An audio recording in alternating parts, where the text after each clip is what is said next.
Coming into the NFL, Brett Favre was a gunslinger, fearless and unstoppable. But behind the highlight reel plays and legendary toughness, he was fighting a battle no one knew about, an addiction to painkillers so severe it nearly ended his career. Not long after, the world witnessed the rise of a once-in-a-generation talent, Calvin Johnson. What fans didn't see was the constant pain, the pills handed out like candy, and the brutal reality of what it took to keep playing. These aren't just stories, they are evidence of a system designed to keep players on the field at any cost. For decades, the NFL has sold us the dream of superhuman athletes. In reality, it's Vicodin, Toradol shots, and a load of prescription cocktails that keeps players patched up and sent back onto the field like machines. The NFL doesn't just have a pain problem, it has a painkiller problem. This is the dark truth about the NFL's painkiller pipeline. We're gonna go back here.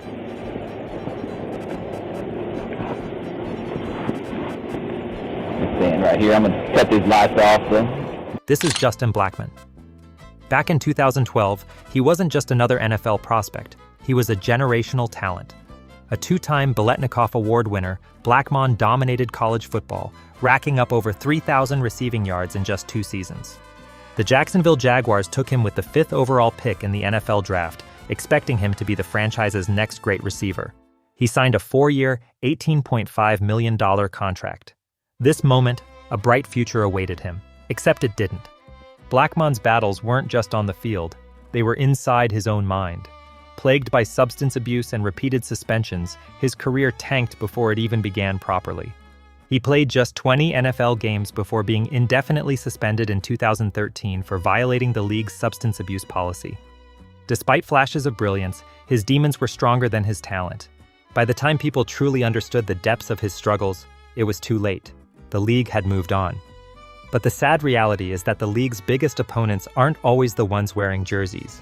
Year after year, millions tune in to watch bone-crushing hits, highlight reel plays, and, of course, the Super Bowl. But when the game ends, fans turn off their TVs. The players don't get to turn off the pain. Football has always been brutal. Injuries are part of the deal. But instead of real solutions, the NFL has had one answer for decades: drugs. From Quaaludes in the 60s to Oxy in the 70s, Percocet in the 80s, and Toradol in the 90s, painkillers have been the league's silent enforcer. Players don't just play through injuries, they play on them. Since only 1% of athletes make it to the NFL, every practice, every rep, every game is a battle for survival. Teams demand peak performance, and when a player gets hurt, the expectation is clear: take the drugs and get back on the field, no matter the cost. But what happens when the injuries don't heal? For career-ending damage, the league offers an injury settlement, often a mere fraction of what the player's contract was worth, a few $1,000s. That's the price of a broken body. Some players are even pressured to accept these payouts, effectively silencing them. In 2023, Ty Johnson was cut off by the Jets, less than a month after he tore his pectoral muscle during an off-season workout. In essence, players are left with 2 choices: take the painkillers and keep playing, or lose everything: the money, the fame, the dream. As you'd expect, most players choose the first option. That's where Toradol comes in, an anti-inflammatory injection that players line up for before every game. A temporary fix. But just how many more will fall before the league takes responsibility? To keep playing, they consumed whatever was available: opioids, painkillers, anti-inflammatories, anything to dull the agony. For some, it was the start of an addiction. But at the time, no one was thinking about the consequences. They just wanted to play. Many years back, Nate Jackson suffered a high ankle sprain 1 week before a game. Doctors told him he would be out for 4 to 6 weeks. He had 7 days to find a way back on the field. The team was ready to rule him out. No practice, no game. But he refused to accept it. And on game day, he took 4 pain pills, including 2 Toradol shots. The only thing that mattered to him is making the play. For Nate, the addiction started on the field, but it didn't end there. In 2007, under the bright lights of the stadium, his groin muscle snapped off the bone on a kickoff. At the hospital, they drew his blood, spun it in a centrifuge, and injected it back into the torn muscle. His season was over before he could even process the pain. Then he came up with Percocet, a drug that regularly leads to depression. After years of drug misuse, Nate chose a different path. No pills, no prescriptions, just $100 worth of marijuana. That's all it took to heal faster. However, in week 12 of his final season, his hamstring gave out the same way. But how did the Denver Broncos handle it? Their head coach, Josh McDaniels, didn't even have the decency to tell Nate himself. His assistant left a voicemail on Nate's answering machine. That was it. That was his exit. There are no happy endings in the game, only bodies broken and numbed minds. A few years later, his kidneys failed, but this is just one out of many. While another has happened over the years, not everyone stayed silent. Some former players have publicly condemned the NFL's handling of pain relief, accusing the league of prioritizing performance over player health. Alternative treatments like CBD and medical marijuana have been proposed as safer substitutes for opioids, but the NFL has refused to budge. Chris Maragos, a former Philadelphia Eagles player, won a $43.5 million lawsuit after team doctors ignored his meniscus tear so he could keep playing. Hall of Fame tight end Calvin Megatron Johnson has been one of the league's most vocal critics, openly discussing his own struggles with pain management. During his Hall of Fame speech, he called out the NFL, college football, and even the Olympics after he said, "It's time we recognize the potential of plant medicines to improve mental health and quality of life." The NFL eventually cracked down on opioid overprescription, imposing strict regulations on team doctors. But for the thousands of retired players still suffering, there was no support. In 2014, a class action lawsuit was filed against the league, accusing it of deliberately failing to regulate painkiller use for over 35 years. Thousands of players across 23 states were affected. Meanwhile, the case never made it to trial. A federal judge dismissed it, calling it a sprawling train wreck, citing inconsistencies in record-keeping, team practices, and liability laws across different states. And just like that, the case was thrown out. As for the players, they were left to fight their battles alone. Long after the final whistle blows, NFL players are still suffering, fighting through chronic pain, broken bodies, and shattered minds. But opioids weren't just used for physical pain. For some, they became an escape from something far worse. On February 17, 2011, two-time Super Bowl champion Dave Duerson took his own life. He had suffered for years: memory loss, depression, and violent mood swings. Classic symptoms of chronic traumatic encephalopathy, a degenerative brain disease caused by repeated head trauma. His death pushed research that changed everything.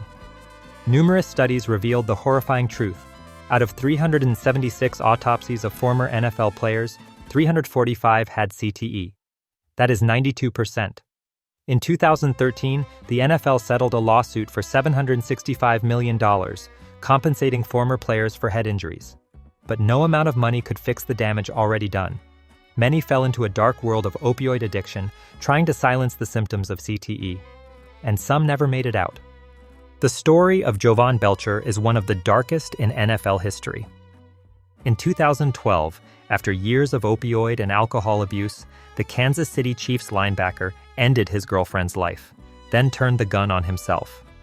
His autopsy revealed the undeniable: CTE had ravaged his brain.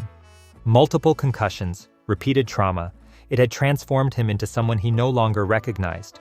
Before every game, he got Toradol shots. After the game, Percocet, Tylex, Lortab, cortisone, and even morphine. At his peak, he was taking 183 pills a week. The drugs numbed the pain, but they did something else too. They created a monster that cost him everything. His personal life crumbled. He became violent, unpredictable, unable to recognize himself. When the NFL was done with him, he had nothing. Homeless, arrested for narcotics possession. And just like everybody else, the NFL moved on. Since the first major studies linked chronic traumatic encephalopathy, CTE, to professional football in 2005, the NFL has made $180 billion. In that time, they have changed almost nothing about how they handle concussions. Players' brains continue to be sacrificed in the name of profit. But the NFL's knowledge of CTE and its attempts to cover it up go back much further than 2005. This isn't a new controversy. This has been a 100-year scandal. Back to 1915, the truth was already in plain sight. The head coach of West Point wrote a book warning that it was unethical to put an athlete back in the game after a suspected concussion. That was over a century ago. Fast forward to the 1990s. the NFL's concussion problem was no longer something they could ignore. Star quarterbacks like Steve Young and Troy Aikman had their careers ended by repeated head trauma. The league had no choice but to respond. They promised change after pledging to take concussions seriously, and then they did the exact opposite. The NFL launched its own research, but instead of putting neurologists or brain scientists in charge, they handed the concussion committee over to a rheumatologist, a doctor who studies joints, not brains. That should have told us everything we needed to know. Like Big Tobacco before them, the NFL funded flawed studies designed to protect their interests.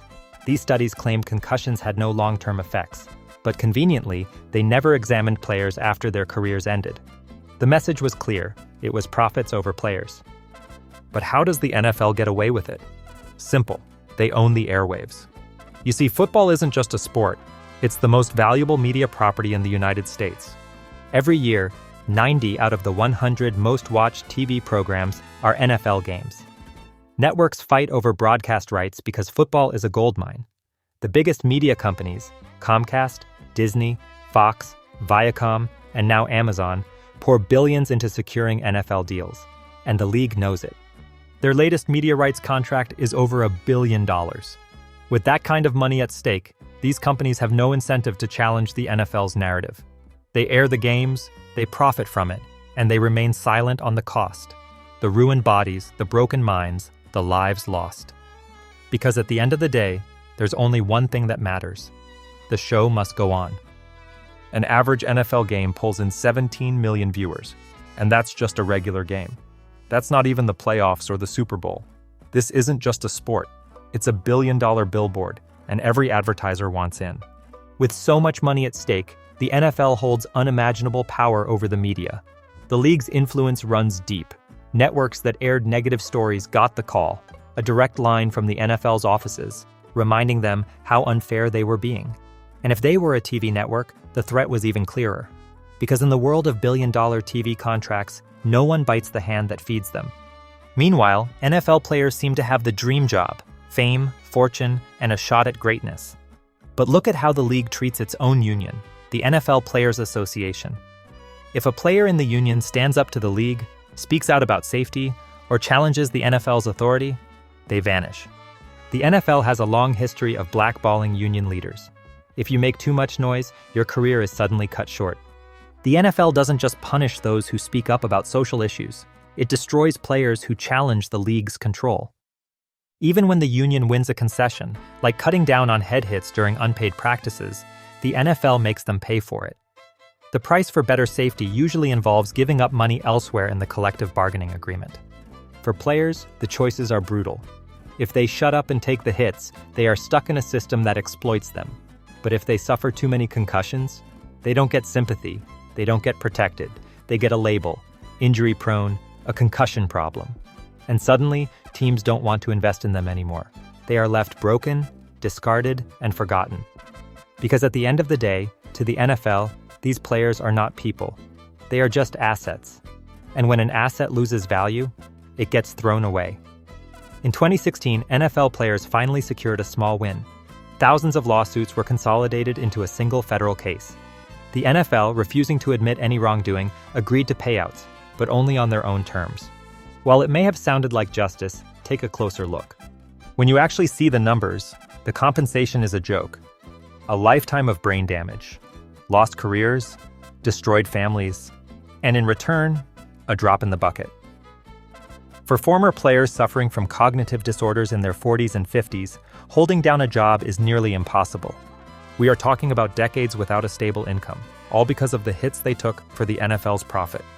While people say playing in the NFL is a privilege, that these athletes chose this life, is that really true? Look at how it really happens.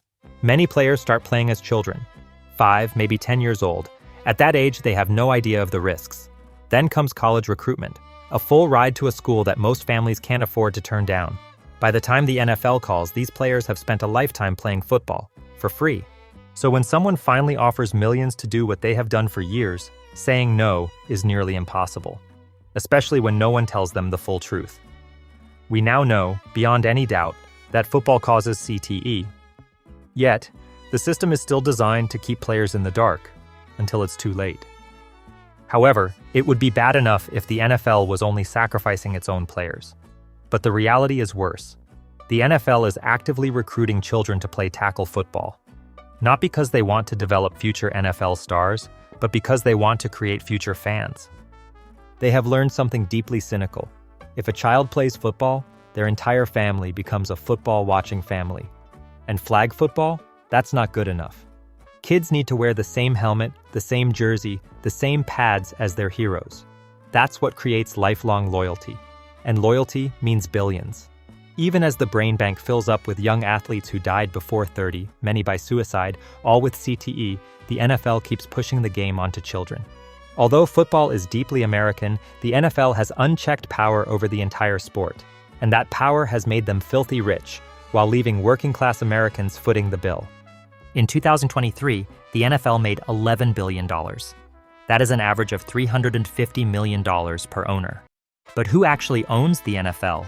Oil moguls, hedge fund tycoons, real estate sharks, private equity barons.